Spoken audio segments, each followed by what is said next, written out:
Hi friends, welcome back to our channel. இன்னைக்கு நம்ம பார்க்க போற இந்த ஒரு அப்டேட்ல டெத் சர்டிபிகேட் லேட் ரெஜிஸ்ட்ரேஷன் வந்து எப்படி வந்து பண்றது அப்படிங்கிற பத்தி இந்த வீடியோல வந்து பார்க்க போறோம்.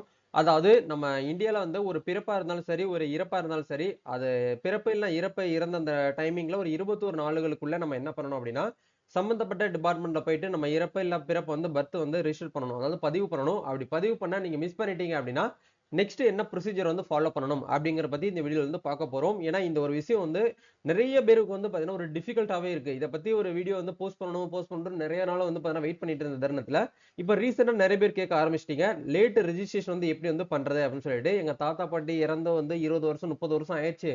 ஆனா இன்னமும் எங்கனால வந்து டெத் சர்டிஃபிகேட் வந்து எடுக்க முடியல. அந்த டைமிங்ல வந்து எடுக்க மறந்துட்டாங்க, மிஸ் பண்ணிட்டாங்க. இப்போ நாங்க என்ன பண்ணலாம் அப்படின்னு சொல்லிட்டு நிறைய பேர் ரொம்ப வந்து ஃபீல் பண்றீங்க. ஏன்னா டெத் சர்டிஃபிகேட் இல்லாம நீங்க நெக்ஸ்ட் ப்ரொசீஜர் ஒரு லேண்ட வந்து ரிஜிஸ்ட்ரேஷன் பண்றதா இருக்கட்டும், இல்ல உங்க பூர்வீக சொத்த உங்க பேருக்கு வந்து கொண்டு வரதுக்கு வந்து நிறைய டிஃபிகல்ட்டா நீங்க வந்து ஃபீல் பண்ணுவீங்க. இது ரொம்ப சிம்பிளா வந்து பார்த்தீங்கன்னா, புரிஞ்சுக்கிற மாரி விஷயமா உங்களுக்கு வந்து எக்ஸ்பிளைன் பண்ணியிருக்கேன். இந்த மாரி ப்ரொசீஜர நீங்க ஃபாலோ பண்ணீங்க அப்படின்னா, ஈஸியா நீங்க என்ன பண்ணிக்கலாம்னா, லேட் ரிஜிஸ்ட்ரேஷன் உங்களால வந்து பண்ணிக்க முடியும். இது எப்படி பண்ணணும் அப்படிங்கிற பத்தி நம்ம வந்து பார்க்க போறோம். இந்த வீடியோ வந்து ஃபுல்லா பாருங்க. வீடியோக்குள்ள போறதுக்கு முன்னாடி இப்பதான் நம்ம சேனலை நீங்க ஃபர்ஸ்ட் டைம் பாக்குறீங்க அப்படின்னா, இந்த வீடியோவுக்கு கீழ இருக்கக்கூடிய ரெட் கலர் சப்ஸ்கிரைப் பட்டனையும், பக்கத்துல இருக்கக்கூடிய அந்த பெல் பட்டனையும் கிளிக் பண்ணி ஆல்ங்கிறத எனபிள் பண்ணி வச்சுக்கோங்க. நம்ம சேனல்ல இருந்து போஸ்ட் பண்ணக்கூடிய ஒவ்வொரு லேட்டஸ்ட் அப்டேட்ஸும் ஈஸியா நீங்க மிஸ் பண்ணாம பார்த்து தெரிஞ்சுக்க முடியும். சரி, வாங்க இப்ப நம்ம டைரக்டா வீடியோக்குள்ள போகலாம். ஓகே, ஃபர்ஸ்ட் ஆஃப் ஆல்ஸ் வந்து டெத் ரிஜிஸ்ட்ரேஷன் நீங்க வந்து பண்றதுக்கு வந்து லேட் பண்ணிட்டீங்க அப்படின்னா, என்னென்ன ப்ரொசீஜர் எல்லாம் நம்ம வந்து ஃபாலோ பண்ணணும் அப்படிங்கிறத பார்க்கலாம். இறப்பு சான்றிதழ் பெற காலதாமதமானால் எப்படி பெறுவது அப்படிங்கிறது தான் இதுக்கான டைட்டில். சரிங்களா?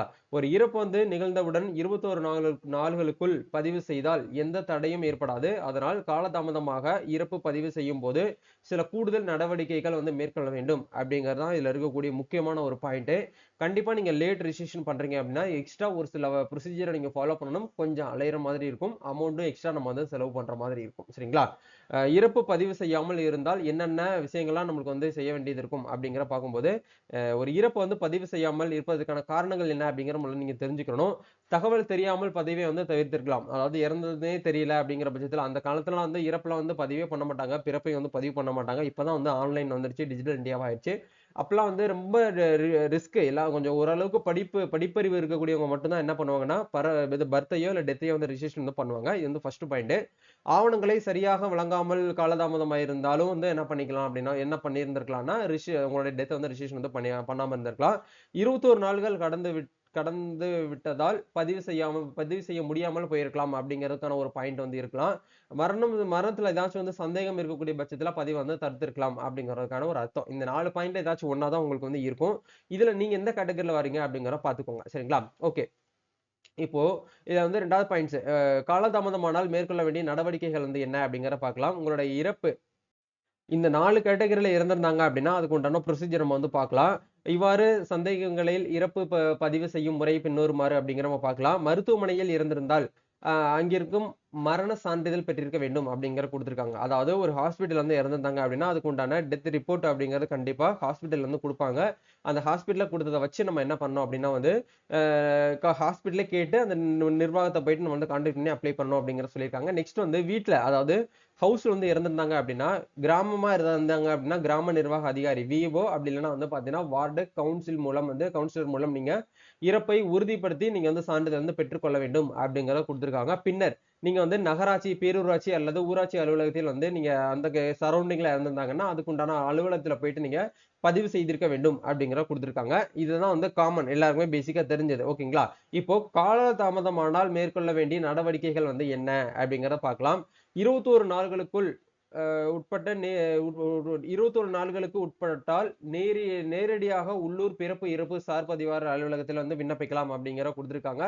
21 முதல் 30 நாட்கள் வரை காலதாமதமானால் தண்டனை கட்டணத்துடன் விண்ணப்பிக்க வேண்டும். அதாவது எக்ஸ்ட்ரா வந்து நம்மளுக்கு லேட் ஃபீ அப்படிங்கிற ஒண்ணு வந்து போடுவாங்க. அது கவர்ன்மென்ட் சார்ஜ் வந்து பண்ணியிருப்பாங்க. இவ்வளவு அமௌண்ட்ன்னு சொல்லிட்டு அந்த அமௌண்ட்ட நீங்க கவுண்டர்ல வந்து பே பண்ணிட்டு அப்ளை பண்ணணும்.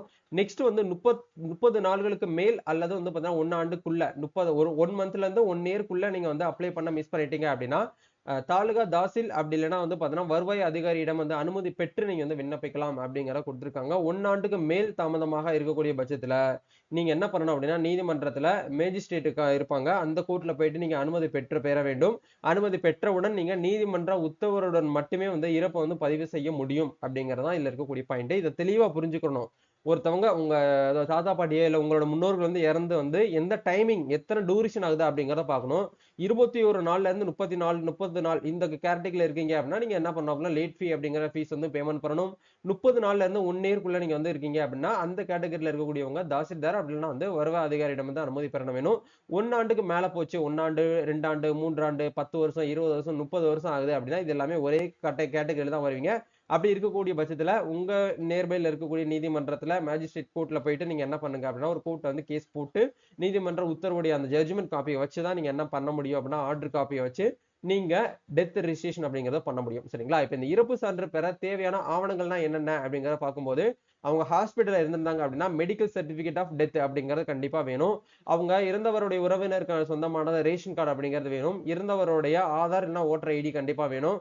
கிராம நிர்வாக அதிகாரியோடைய இறந்ததுக்கு உண்டான அந்த உறுதிமொழி கடிதங்கள் அப்படிங்கிறது வேணும். கண்டிப்பா இது எல்லாமே இருந்துச்சு அப்படின்னா நீங்க என்ன பண்ணிக்கலாம்னா நீங்க மேல நம்ம சொன்ன மாதிரியான சம்பந்தப்பட்ட அந்த டூரேஷன்ல இருக்கக்கூடிய பட்சத்துல அந்த இடத்துல போயிட்டு நீங்க வந்து உங்களுடைய டெத்தை அதாவது உங்க வீட்டுல யாராச்சும் வயசானவங்களோ இல்ல முன்னோர்களோ இறந்திருந்தாங்க அப்படின்னா அதுக்கு உண்டான டெத்தை நீங்க வந்து அப்ளை பண்ணி வாங்கலாம் அப்படிங்கிற கொடுத்துருக்காங்க. சரிங்களா? இப்ப அப்ளை பண்றதுக்கு விண்ணப்பிக்கும் முறைகள் அப்படிங்கிற பார்க்கும்போது நகராட்சி பேரூராட்சி ஊராட்சி இந்த கேட்டகரியில இருக்கக்கூடியவங்க அந்த அலுவலகத்துல போயிட்டு நேரடியாக வந்து சமர்ப்பிக்கலாம் அப்படிங்கிற சொல்றாங்க.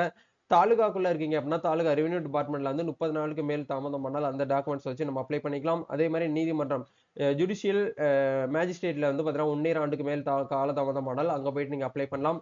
வழக்கறிஞர்கள் மூலம் நீண்ட கால தாமதமாக பதிவுகளுக்கு நீதிமன்ற அனுமதி வந்து பெறலாம் அப்படிங்கிற கொடுத்திருக்காங்க. இப்ப இறப்பு சான்றிதழ் பெற வேண்டிய அலுவலர்கள் யாரெல்லாம் வந்து பார்த்தீங்கன்னா உங்களுக்கு இறப்பு சான்றிதழ் வந்து கொடுப்பாங்க அப்படின்னா நகராட்சி பேரூராட்சி அலுவலகம் தாலுகா அலுவலகம் மாவட்ட ஆட்சியர் அலுவலகம் நீதிமன்றம் அதாவது வந்து ஜுடிஷியல் மேஜிஸ்ட்ரேட் கோர்ட் இந்த கேட்டகரியில் இருக்கக்கூடியவங்க எல்லாருமே வந்து உங்களுக்கு என்ன பண்ணுவாங்கன்னா டெத் சர்டிஃபிகேட் வந்து பார்த்தீங்கன்னா ரிஜிஸ்ட்ரேஷன் பண்ணி வந்து கொடுப்பாங்க. இதுதான் வந்து அப்டேட். சரிங்களா?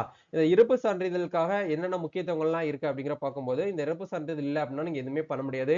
ஒரு சொத்தை வந்து பார்த்தீங்கன்னா உரிமை மாற்றணும் ப்ராப்பர்ட்டி வந்து டிரான்ஸ்ஃபர் பண்றது இல்ல லோனை வந்து டிஸ்க்ளோஸ் பண்றது அதே மாதிரி குடும்ப அட்டை ரேஷன் கார்டு வந்து பார்த்தீங்கன்னா நேம் ரிமூவ் பண்றது அப்டேட் பண்றது அதே மாதிரி இன்சூரன்ஸ் வந்து கிளைம் பண்றது கவர்மெண்ட் ஸ்கீம்ஸ் பெனிஃபிட்ஸ் இது எல்லாமே வந்து நம்ம வந்து எடுக்கிறதுக்கு கண்டிப்பா இந்த டெத் சர்டிஃபிகேட் அப்படிங்கிறது வேணும். இது இல்லாம நம்ம நெக்ஸ்ட் ப்ரொசீஜர் எதுவுமே வந்து பண்ண முடியாது. சரிங்களா? இதுதான் வந்து அப்டேட். சோ கண்டிப்பா இந்த ஒரு வீடியோ உங்களுக்கு ரொம்பவே ஹெல்ப்ஃபுல்லா இருக்கும்னு நினைக்கிறேன். இந்த வீடியோ பிடிச்சிருக்கனால லைக் பண்ணுங்க ஷேர் பண்ணுங்க கமெண்ட் பண்ணுங்க. நம்ம நெக்ஸ்ட் ஒரு அப்டேட்ல மீட் பண்ணுவோம். தேங்க்யூ.